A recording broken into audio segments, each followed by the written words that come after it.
Good morning dear student. Start करेंगे biology का नया chapter number 18 body fluids and circulation. इसके अंदर हम स्टडी करेंगे ब्लड के बारे में, लिम्फ टिश्यू फ्लूइड जिसे बोला जाता है, circulatory pathway and double circulation, regulation of cardiac activity और डिसऑर्डर ऑफ सर्कुलेटरी सिस्टम। इतने सारे टॉपिक्स को हम इस चैप्टर के अंदर कवर करेंगे। तो स्टार्ट करते हैं। You have learn that all living cells have to be provided with nutrient O2 and other essential substance। आपने पढ़ा कि जितने लिविंग सेल्स होती हैं उनको प्रोवाइड की जाती है न्यूट्रिएंट, ऑक्सीजन और जितने भी एसेंशियल सब्सटेंस सेल्स की एक्टिविटी के लिए ज़रूरी होते हैं उन सबको प्रोवाइड कराया जाता है। ऑल्सो द वेस्ट और harmful substance produced have to be removed continuously from healthy functioning of tissue। और जितने भी जो हार्मफुल सब्सटेंस है उनको रिमूव किया जाता है क्योंकि टिश्यू हेल्थी फंक्शन कर सके। It is therefore essential to have efficient mechanism for the movement of the substance to the cell from the cell. तो यहाँ पर क्या होता है, एक एफिशिएंट मैकेनिज्म की ज़रूरत होती है इन सारे सब्सटेंस के मूवमेंट के लिए। ठीक है, जो कहाँ से मूवमेंट होते हैं, सेल से या फिर सेल के द्वारा। Different groups of animal have evolve different method for this transport. और अलग अलग ऑर्गेनिज्म में, अलग अलग एनिमल्स में डिफरेंट टाइप की मेथड होती है इन ट्रांसपोर्ट के लिए, इन सब्सटेंसेस के ट्रांसपोर्ट के लिए।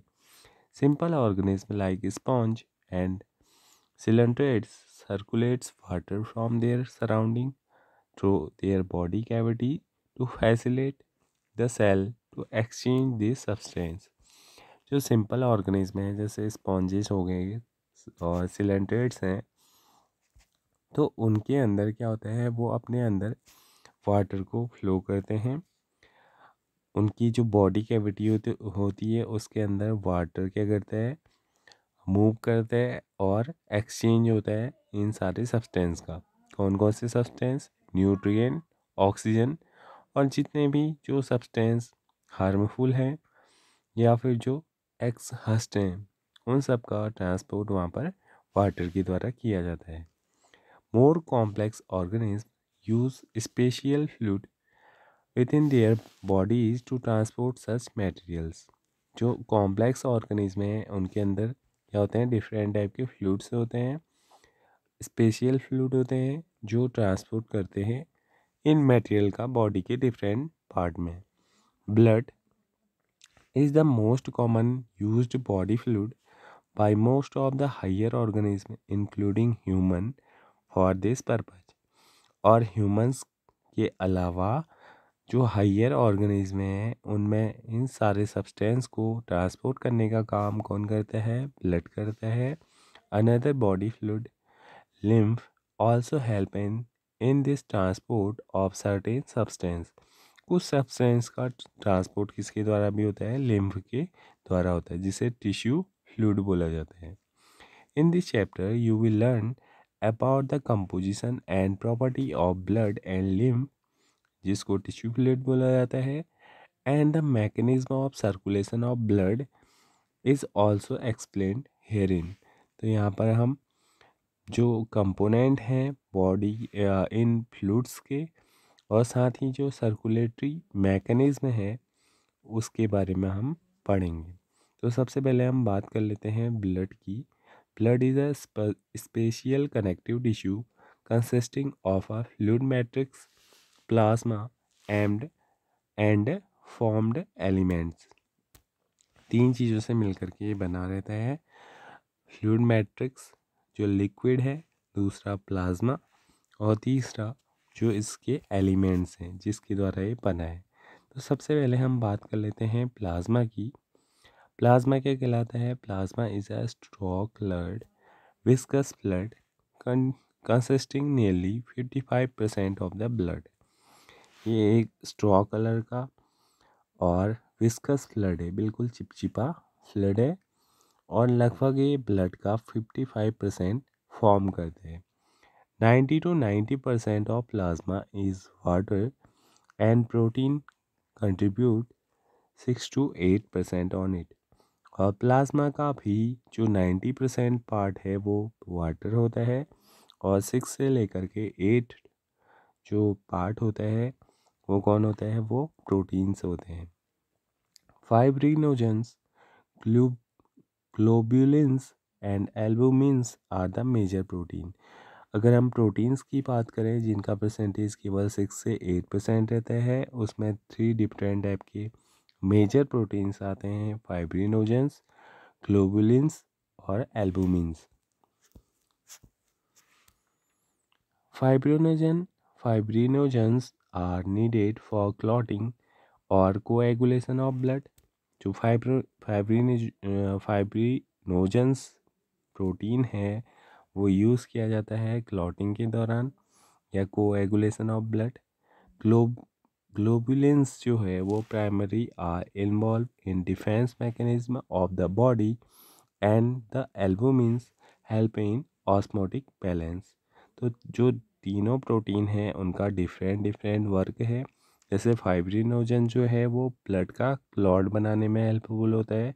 क्लॉट कब बनता है? जब भी हमें मेजर या माइनर कट लग जाता है हमारी बॉडी में, तो वहाँ पर क्या बनता है? क्लॉट बनता है, रक्त का थक्का बनना, यानी कि ब्लड उस पार्ट से बाहर ना निकल पाए, इसके लिए वहाँ पर क्या हो जाती है? क्लॉटिंग हो जाती है। तो उसमें जो प्रोटीन हेल्पफुल होता है वो फाइब्रिनोजन से है। ग्लोबुलिन्स जो हैं वो इन्वॉल्व होते हैं बॉडी में डिफेंस मैकेनिज्म को प्रोवाइड करने के लिए, यानी कि जब भी कोई फॉरिजन पार्टिकल बॉडी के अंदर इंटर करता है तो उसके लिए हमारी बॉडी में क्या बनती है? एक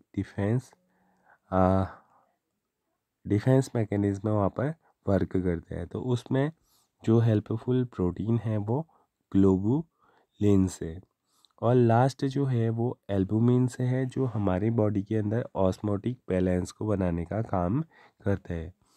plasma also contain small amount of minerals like sodium ion, calcium ion, magnesium ion, SCO3, hydrocarbon and chlorine, glucose, amino acid, lipid, etc. are also present in plasma as they are always in transit in the body। जैसे कि ये हर part के अंदर present रहते हैं, हमेशा body में transport होते रहते हैं। तो प्लाज्मा में ग्लूकोज, एमिनो एसिड और लिपिड्स भी प्रेजेंट रहते हैं। फैक्टर फॉर कोएगुलेशन और clotting of blood are also present in plasma in an inactive form. इसके अलावा प्लाज्मा में कुछ ऐसे फैक्टर्स भी प्रेजेंट रहते हैं जिनकी वजह से ब्लड का क्लॉटिंग होते हैं, लेकिन ये हमेशा इनएक्टिव स्टेट में रहते हैं। Plasma without the clotting factor is called serum. और जब प्लाज्मा से हम क्लॉटिंग फैक्टर्स को रिमूव कर देते हैं तो उस प्लाज्मा को फिर क्या बोला जाता है? सीरम बोला जाता है। नेक्स्ट हम बात करेंगे formed element of blood. Blood को बनाने वाले जो एलिमेंट्स हैं वो कौन कौन से हैं? फर्स्ट है इरिथ्रोसाइट्स, दूसरा है leucocyte, and third one is platelets are collectively called formed element and they constitute near by 45% of the blood. लगभग 55% जो पार्ट होता है वो प्लाज्मा फॉर्म के द्वारा फॉर्म होता है, और जो 45% पार्ट है वो इन एलिमेंट्स के द्वारा फॉर्म्ड होते हैं। सबसे पहले हम बात करेंगे इरिथ्रोसाइट्स और red blood cells are the most abundant of all the cell in blood. Blood में जितने भी टाइप की जो सेल्स पाए जाते हैं उनमें सबसे ज़्यादा अमाउंट में हमारी बॉडी के अंदर जो ब्लड सेल्स होती हैं वो कौन सी होती हैं? RBCs होती हैं, जिनको इरिथ्रोसाइट भी बोला जाता है। अ healthy adult man has On an average 5 million to 5.5 million of RBCs per mm cube. तो सब इतने नंबर्स में 5 मिलियन से 5.5 मिलियन आरबीसीज एक ह्यूमन के ब्लड के पर मिमी क्यूब एरिया में पाए जाते हैं। RBCs are formed in red bone marrow in the adult. और आरबीसी का फॉर्मेशन ह्यूमन के बोन मैरो के अंदर होता है। RBCs are devoid of nucleus in most of the mammals and are biconcave in shape. जो आरबीसीज होते हैं उनमें न्यूक्लियस अब्सेंट रहता है, यानी कि वो विदाउट न्यूक्लिएटेड होते हैं, और इनका शेप कैसा होता है, biconcave. They have a red coloured iron containing complex protein called haemoglobin. इनके पास एक रेड कलर का आयरन कंटेनिंग, यानी कि उसमें आयरन प्रेजेंट होता है, वो प्रोटीन कॉम्प्लेक्स होता है, और उसका नाम क्या कहलाता है, उस प्रोटीन को बोला जाता है हीमोग्लोबिन। रेड बीसीज के पास हीमोग्लोबिन प्रोटीन पाया जाता है जो रेड कलर का होता है, और इसमें आयरन पाया जाता है। Hence the colour and name of these cells. और इसी की वजह से, इस कलर की वजह से इनका नाम क्या बोला जाता है, रेड ब्लड सेल्स बोला जाता है। अ healthy individual has 12 to 16 grams of hemoglobin in every 100 ml of blood। Blood के हर एक 100 ml में लगभग 12 to 16 grams of hemoglobin present रहते हैं। These molecules play a significant role in transport of respiratory gases। और इन मॉलिक्यूल्स के द्वारा ही क्या किया जाता है, इन प्रोटीन के द्वारा ही जो रेस्पिरेटरी गैस हैं, ऑक्सीजन और कार्बन डाइऑक्साइड, उनका ट्रांसपोर्ट किया जाता है। RBCs have an average life span of 120 days, after which they are destroyed in the spleen. और इस प्रोसेस को क्या बोला जाता है, ग्रेवयार्ड ऑफ आरबीसी। लगभग 120 डेज इनकी लाइफ से स्पेन होती है, और उसके बाद ये स्प्लीन में जाकर के क्या हो जाते हैं, डिस्ट्रॉय हो जाते हैं। Next cells are leucocyte are also known as white blood cells. इनको वाइट ब्लड सेल भी बोला जाता है और ल्यूकोसाइट भी बोला जाता है। As they are colourless due to the lack of haemoglobin. इनमें हीमोग्लोबिन प्रोटीन जो होता है वो प्रेजेंट नहीं होता है, इस वजह से इनका कलर कैसा होता है, वाइट कलर होता है।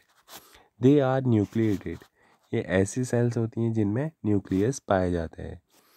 And are relatively lesser in number, which average 6000 to 8000 millimetre cube.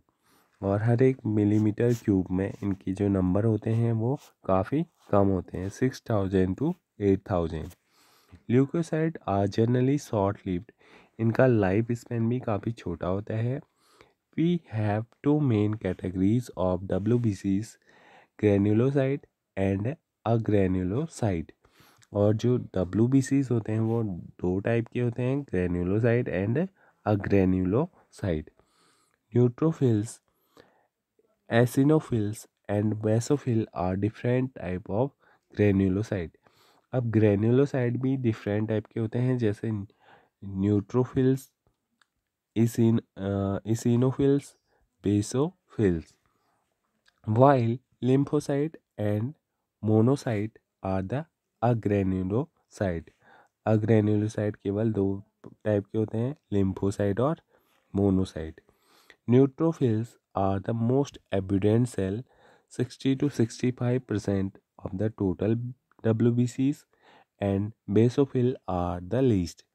सबसे ज़्यादा जो सेल्स प्रेजेंट रहती हैं WBCs में वो होती हैं न्यूट्रोफिल्स, जिनका परसेंटेज 60 to 65% रहता है, और सबसे कम अमाउंट में बेसोफिल्स पाई जाती हैं जो केवल 0.5 to 1% पाई जाती हैं। Neutrophils and monocytes are phagocytic cells which destroy foreign organisms entering the body। Neutrophils और मोनोसाइट्स दोनों जो इनका परसेंटेज कितना रहता है 6 to 8%। ये कैसी सेल्स होती हैं? ये फैगोसाइट सेल्स होती हैं। फैगोसाइट सेल्स ऐसी सेल्स होती हैं जो किसी भी फॉरिजन ऑर्गेनिज्म की एंट्री होने पर उन्हें क्या कर देते हैं, बॉडी के अंदर डिस्ट्रॉय कर देती हैं। Basophils secrete histamine, serotonin, heparin, etc.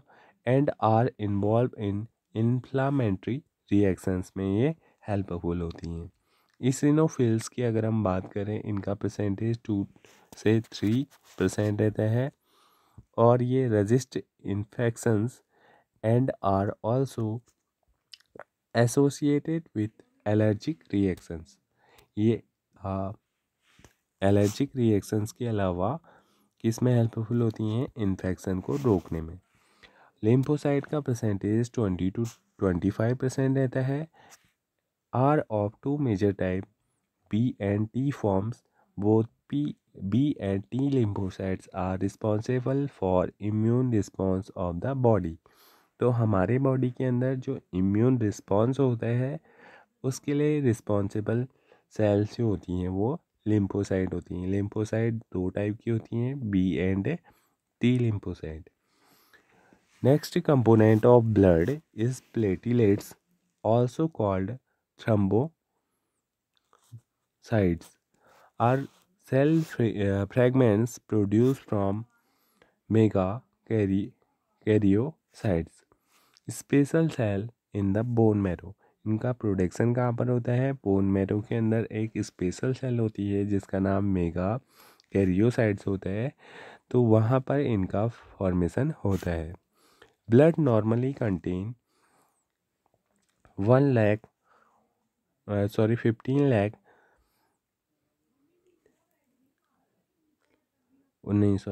lakh 50,000 to 3,50,000 platelet per mm cube. Or platelet can release a variety of substances, most of which are involved in the coagulation and clotting of blood. तो जो platelets हैं वो ऐसे substance होते हैं, वो ऐसे substance को प्रोड्यूस करते हैं जो कोएगुलेशन या फिर क्लॉटिंग में हेल्पफुल होते हैं। और reduction in their number can lead to clotting disorder which will lead to excessive loss of blood from the body. और अगर इनके नंबर में अगर कमी होती है तो इसकी वजह से क्या हो जाता है? क्लॉटिंग डिसऑर्डर हो जाता है और इसमें बॉडी से ब्लड का लॉस बहुत ज़्यादा अमाउंट में होता है। तो आज का लेक्चर यहाँ पर कंप्लीट होता है। इससे आगे हम नेक्स्ट वीडियो में देखेंगे। Thank you.